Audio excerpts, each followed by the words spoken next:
ils vont les donner 20 $. Et maintenant, YouTube, à travers l'entreprise, ce que l'entreprise va payer, YouTube peut enlever quelque chose. Disons par exemple, 8 $, ils vont te payer ça. Et 12 $ va rester avec toi. Il faut d'abord comprendre quelles sont les personnes qui sont sur la plateforme YouTube. Premièrement, d'abord, il y a YouTube en question. C'est l'entreprise mère déjà. YouTube en question. Il y a les spectateurs, n'est-ce pas, des entreprises. YouTube, et ils ont fait la plateforme. La plateforme, elle est au milieu comme ça. Comme ils ont fait déjà la création de la plateforme, comment est-ce qu'ils vont faire pour que ces spectateurs-là puissent utiliser la plateforme? Pour que ces entreprises-là puissent utiliser la plateforme. Donc on peut citer juste à côté de ces spectateurs-là les influenceurs. Maintenant, et seulement avec la plateforme YouTube ici, ils ne peuvent pas envoyer des gens sur la plateforme ici. Pour qu'ils puissent attirer ces spectateurs-là pour venir sur la plateforme ici, il faut quoi?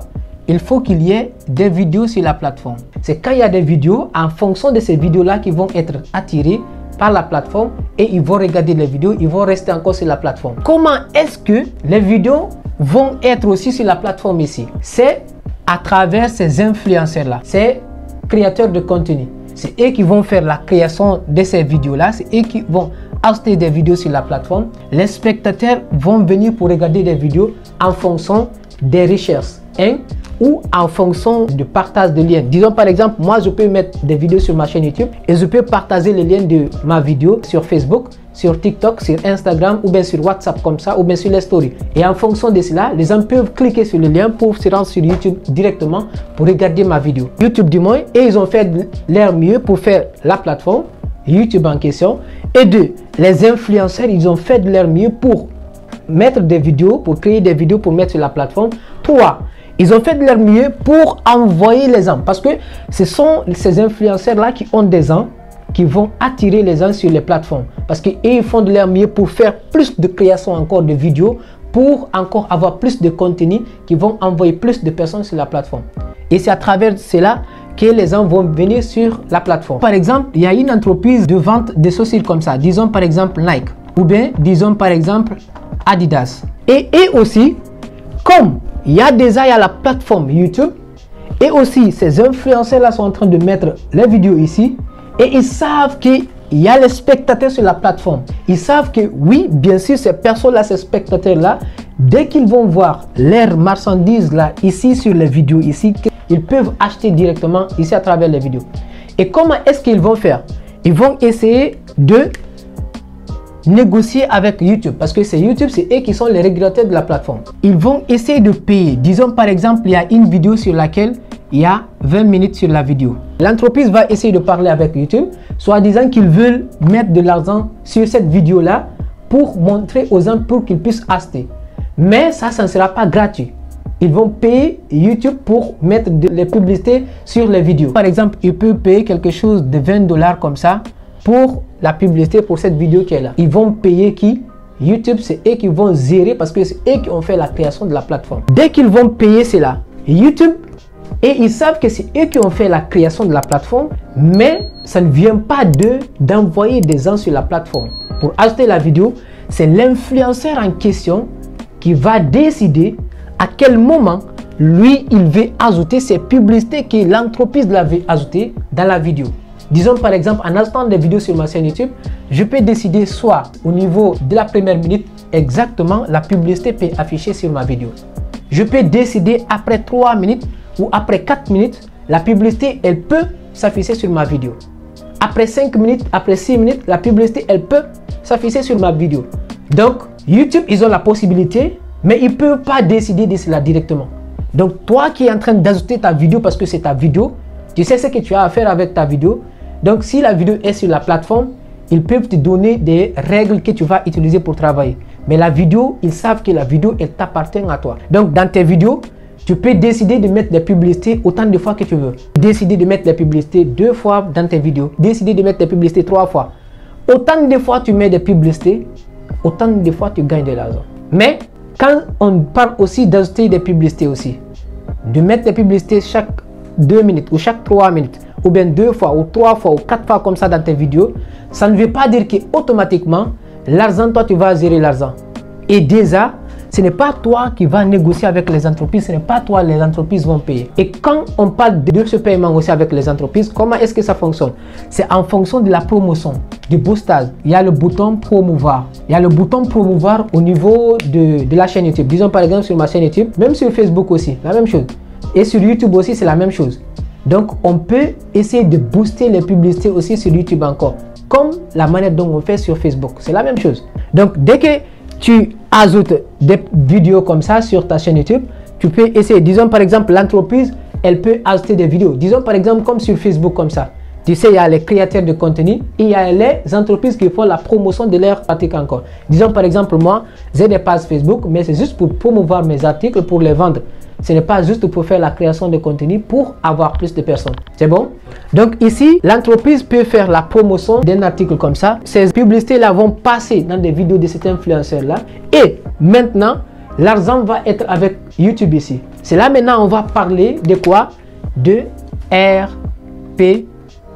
Les revenus pour 1000 vues. Dès que tu atteins les 1000 vues, c'est en fonction de cela que les vues sont payées. En fonction de la thématique. Que ce soit le business, si tu partages des vidéos sur le business, ou bien sur l'argent en question, tu peux avoir plus que si tu parlais de la comédie comme ça, du divertissement uniquement comme ça. Et aussi si tu parles de développement personnel, si tu parles de l'entrepreneuriat, c'est en fonction de la thématique que les influenceurs là vont décider de mettre plus d'argent. Par exemple, les personnes qui parlent de l'argent, la crypto-monnaie, du trading ou autre chose comme ça, c'est là où les entreprises vont décider de miser plus d'argent que si la personne est en train de parler de divertissement ou bien de la comédie comme ça. Les 20 $ que j'ai dit ici là. Donc c'est l'entreprise qui va décider sur quelle vidéo moi je veux mettre mon argent. Et à travers cela, l'influenceur aussi en ajoutant sa vidéo, comme c'est lui le propriétaire de la vidéo, il va décider sur quelle partie il va ajouter les publicités et qui va maintenant faire le travail. YouTube maintenant va essayer de régulariser cela en fonction de ce que lui il veut et en fonction de ce que l'influenceur veut. Et par après, comme c'est eux qui sont le propriétaire de la plateforme, ils vont déjà garder l'argent. En général, ce que l'entreprise va payer, ils vont les donner 20 $. Et maintenant, YouTube, à travers l'entreprise, ce que l'entreprise va payer, YouTube peut enlever quelque chose. Disons par exemple, 8 $, ils vont te payer ça. Et 12 $ va rester avec eux. Tout le monde sera gagnant.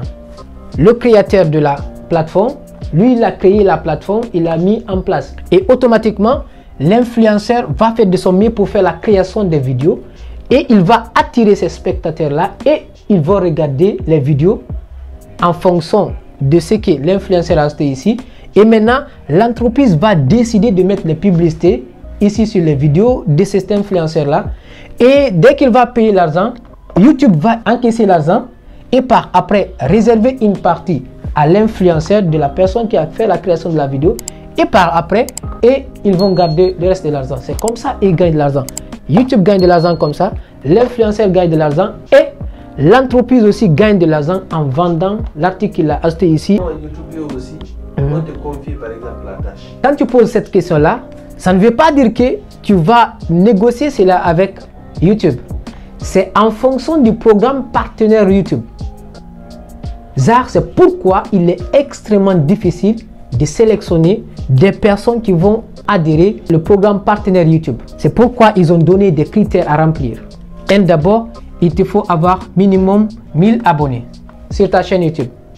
Et en plus de ça aussi, il te faut cumuler 4000 heures de visionnage dans un délai de 12 mois. Donc ça ne veut pas dire que quand tu fais des vidéos sur ta chaîne YouTube, les entreprises aussi veulent partager aussi quelque chose sur la chaîne YouTube, ils vont payer l'argent comme ça. Ça ne veut pas dire que vous allez négocier. Mais quand tu vas mettre beaucoup de vidéos, jusqu'à ce que tu arrives à remplir ces deux critères-là de YouTube, avoir 1000 abonnés, 4000 heures de visionnage dans un délai de 12 mois, être dans un pays qui est éligible aussi. Et à travers cela, automatiquement, tu vas envoyer une demande. Quand tu envoies la demande, comme ce que tu dis, c'est comme si la négociation se fait comme ça maintenant. Dès que tu remplis, et ils vont te dire, il faut remplir ces exigences-là. Quand tu remplis ces exigences-là, tu vas les envoyer une demande, soit disant que tu veux être partenaire de YouTube. Tu veux toi aussi gagner de l'argent en fonction de cela. Mais gagner de l'argent comment? Toi aussi, ils peuvent te faire confiance d'ajouter ces publicités de ces entreprises-là dans tes vidéos. Ce qui veut dire, si tu remplis cela automatiquement, en envoyant la demande, c'est que toi aussi, tu es sûr maintenant que tu es capable de travailler avec eux, que tu es capable de faire des vidéos impactantes sur lesquelles les spectateurs peuvent rester longtemps, sur lesquelles tu peux attirer des gens qui peuvent acheter la marchandise de ces entreprises-là. Parce que sans oublier aussi, si ces entreprises-là payent de l'argent pour promouvoir ces articles, c'est pour qu'ils puissent vendre aussi. Donc, dès que tu envoies la demande, ils vont essayer de vérifier tes vidéos et regarder si tu es éligible. Parce qu'ils ne vont pas dire qu'ils vont mettre tes publicités sur n'importe quelle vidéo aussi. C'est pourquoi même eux, ils mettent le bouton. En achetant chaque vidéo comme ça, on te dit de cocher sur le bouton conçu pour les enfants ou si ce n'est pas conçu pour les enfants. Donc, il y a des vidéos qui sont trop dépassées comme ça, que tout le monde connaît comme ça. Donc, si tu partages ces vidéos par là, ils vont chercher à regarder ces informations par là.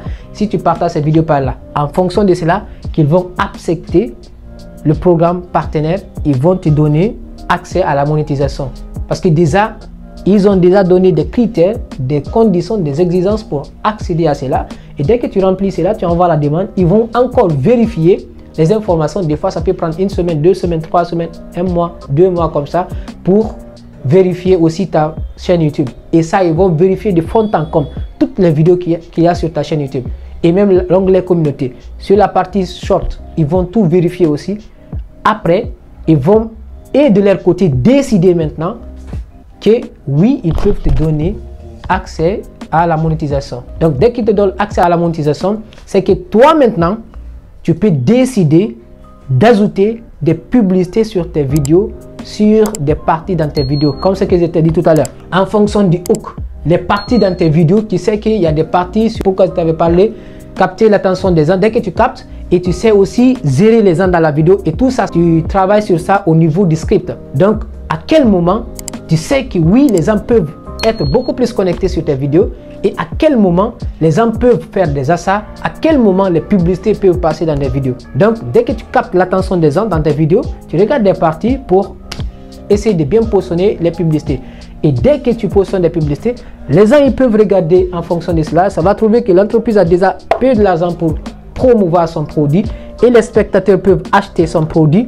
Et aussi, YouTube va enlever une partie pour te donner cela. Et de leur côté, et aussi ils vont garder cette autre partie-là.